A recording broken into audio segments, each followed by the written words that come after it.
이후를 준비하는 이른바 포스트 코로나 대응 전략을 포항시가 마련했습니다.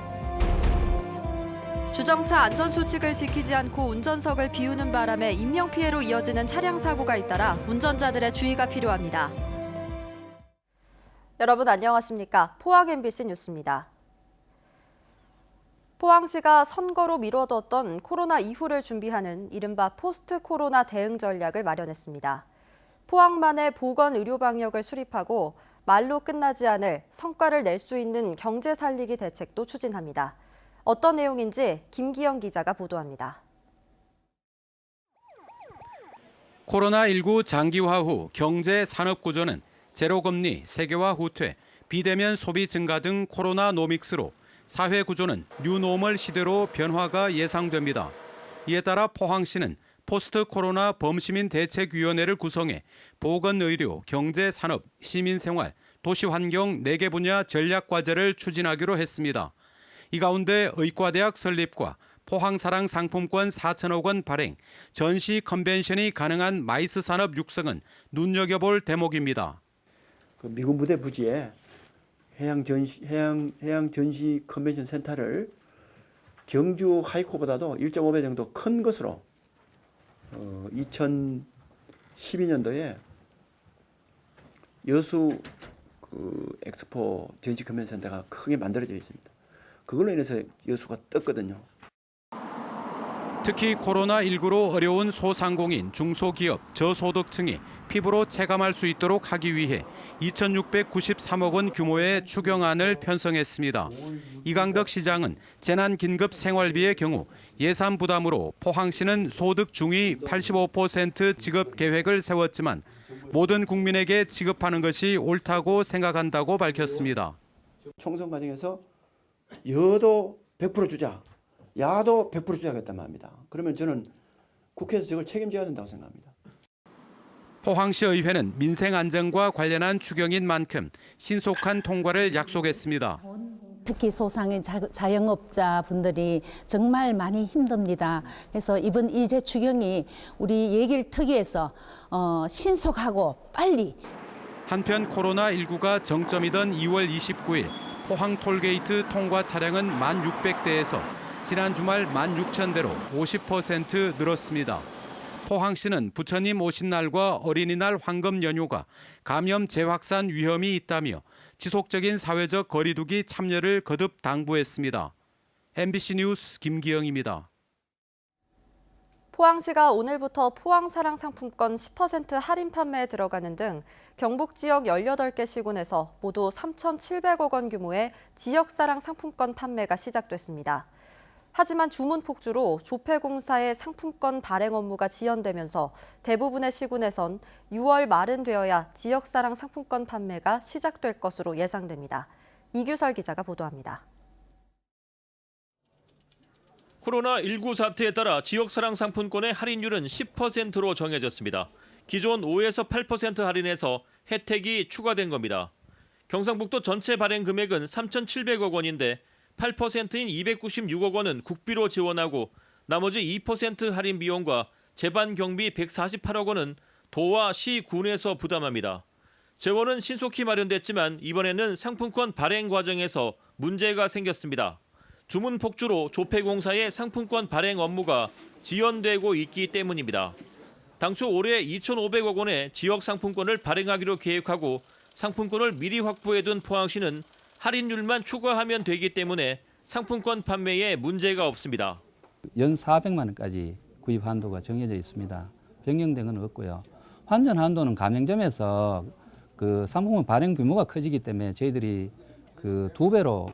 하지만 기존에 지역 상품권이 없거나 발행한 지역 상품권을 긴급 생계비 지원 등의 용도로 다 써버린 지자체는 6월 말은 되어야 지역 사랑 상품권을 판매할 수 있을 것으로 예상됩니다. 지역 상품권은 말 그대로 지역에서만 유통되는 화폐이기 때문에 지역별로 경제 활성화에 시차가 발생하게 되는 겁니다. 이에 따라 발행에 많은 시간과 비용이 드는 종이 상품권 대신 모바일 상품권을 발행하고 첨단 기술을 적용해 부작용을 최소화해야 한다는 지적이 나오고 있습니다. 전자상품권을 비롯한 페이나 코인 같은 핀테크 기술을 이용해서 블록체인 기술까지 개발해야 된다고 생각하고 있습니다. 실제로 종이로 된 지역사랑 상품권 3,700억 원어치를 발행해 10% 할인해 줄 경우 444억 원의 예산이 필요한데 이 중 할인 혜택에 필요한 금액은 370억 원이고 상품권 인쇄를 포함한 제반 경비로 74억 원이 소요됩니다. MBC 뉴스 이규선입니다. 재난 긴급생활비 지원 신청 받고 있죠. 경북 지자체가 대상자를 확정하는 작업을 거쳐 지급하기 시작했는데요. 나도 여기에 해당될까 아직도 궁금해하는 분들 많습니다. 경상북도의 기준 상세히 알려드립니다. 정동원 기자입니다. 재난 긴급생활비는 신청을 해야 받을 수 있습니다. 개인 소득을 알아야 지급 대상을 결정하는데 행정기관이라도 해당자의 동의 없이 들여다볼 수 없기 때문입니다.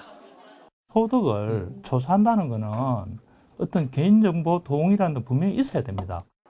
개인 소득은 건강보험료나 중위소득 두 가지 기준으로 파악할 수 있습니다. 대구는 건강보험료, 경북은 중위소득 방식을 택했습니다. 중위소득 100%는 우리나라 전체 가구의 소득 중 딱 중간에 해당하는 가구 소득을 말하는데 경북은 중위소득 85% 이하 가구에 재난 긴급생활비를 주기로 결정했습니다. 중위소득 85%를 월 소득액으로 보면 1인 가구는 대략 150만 원 정도, 2인 가구 250만 원, 3인 330만 원, 4인 가구는 400만 원 정도에 해당합니다. 월 소득액이 이 이하여야 받을 수 있는 겁니다. 그럼 월 소득액은 어떻게 구할까? 직장인은 최근 3개월 평균 월 급여액, 사업자는 최근 1년 평균 월 소득입니다. 다만 수입 감소가 증빙되는 사업자는 최근 3개월간 월 평균 소득으로 대체됩니다. 시군이 건강보험공단이나 국세청에 요청해 개인의 공적 자료를 받아 일일이 확인합니다. 65세 이상 기초연금 같은 수입도 별도로 포함됩니다.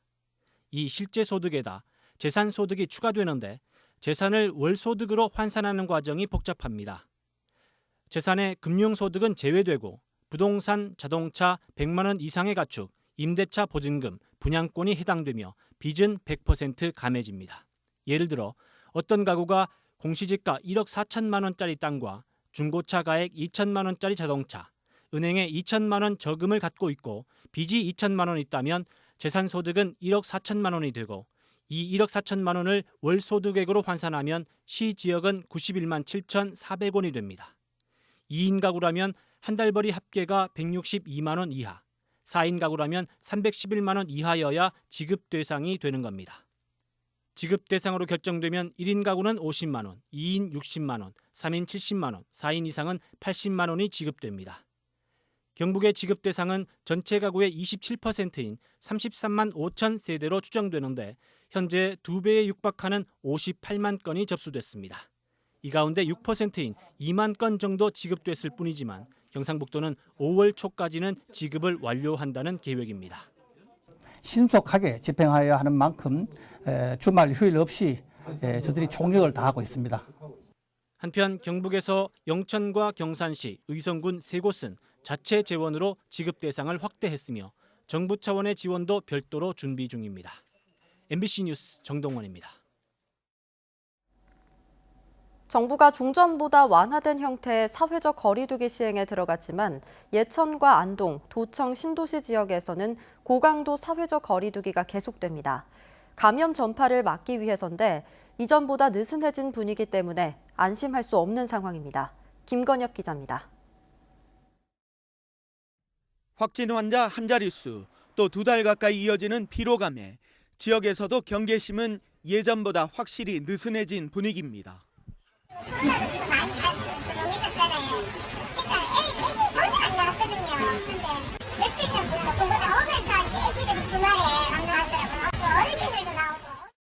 하지만 예천에서는 조용한 전파가 계속되고 있고 다른 곳에서도 방심하면 재확산의 우려가 큰 상황입니다.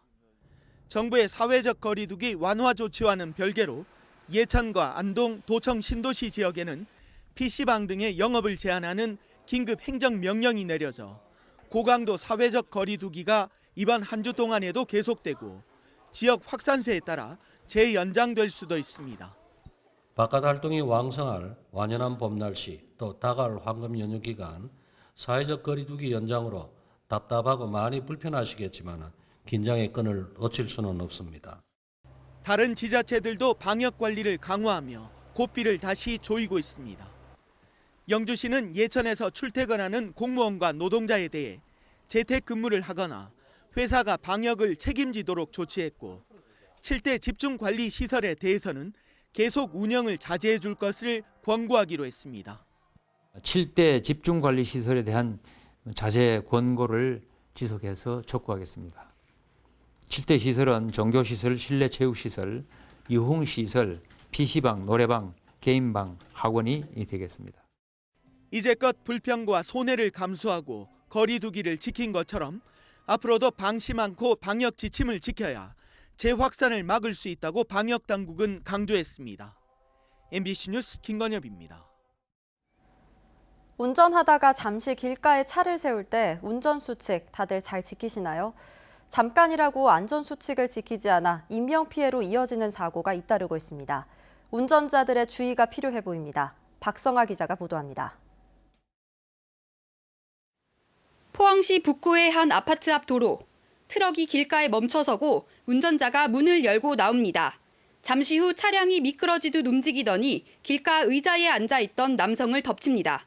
큰 소리가 났어요. 뭔가 부서지는 소리가 들리고 그다음 비명 소리가 들렸어요. 뛰어와서 보니까 운전석에 사람이 없었어요. 당시 주차 브레이크는 당겨져 있지 않았고 변속기 역시 주행 모드에 놓여져 있었습니다. 사이드 브레이크가 덜 당겨져 있었고 기어박스는 뒤에 돼 있었고 아마 그러니까 마트에 간다고. 다행히 앞바퀴가 인도 턱에 걸리면서 차량이 중간에 멈춰서 큰 사고로 이어지지는 않았지만 사고 피해자는 엄청난 공포를 느꼈다고 합니다. 괴물 같고 그냥 아주 빠르게 그리는 모드라고요. 이게 내가 죽는구나 싶었는데 눈 깜짝 사야 돼요. 사고가 난 도로에서 제가 직접 한번 재현해 보겠습니다. 아주 낮은 경사로지만 주차 브레이크를 채우지 않고 변속기를 주행 모드로 놨을 경우 브레이크에서 발을 떼면 차량이 앞으로 미끄러집니다. 2년 전 경사진 곳에 주정차를 할 경우 반드시 안전조치를 해야 하고 이를 위반할 경우 범칙금이 부과되도록 도로교통법이 개정됐지만 아직도 부주의한 주정차로 인한 사고는 계속되고 있습니다. MBC 뉴스 박성아입니다. 오늘 0시 기준 경북의 코로나19 확진 환자는 1,317명으로 전날보다 2명 늘었습니다. 추가 확진 환자는 안동과 예천 각각 1명으로 기존 확진 환자와 접촉해 양성 판정을 받았습니다. 지난 9일 예천에서 40대 여성과 가족 3명이 확진 판정을 받은 이후 12일 동안 접촉자 37명이 감염됐고 지역도 안동과 문경으로 확산됐습니다. 경북의 완치자는 1,007명, 완치율은 76%를 넘었습니다. 코로나19의 세계적인 확산이 대구 경북의 수출에도 큰 영향을 끼친 것으로 나타났습니다. 한국무역협회 대구 경북본부에 따르면 1분기 대구의 수출과 수입은 지난해 같은 기간과 비교해 각각 8.3%, 6.9% 줄었습니다.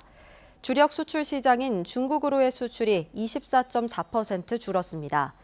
경북의 수출과 수입 역시 각각 1.7%, 11.6% 줄었습니다.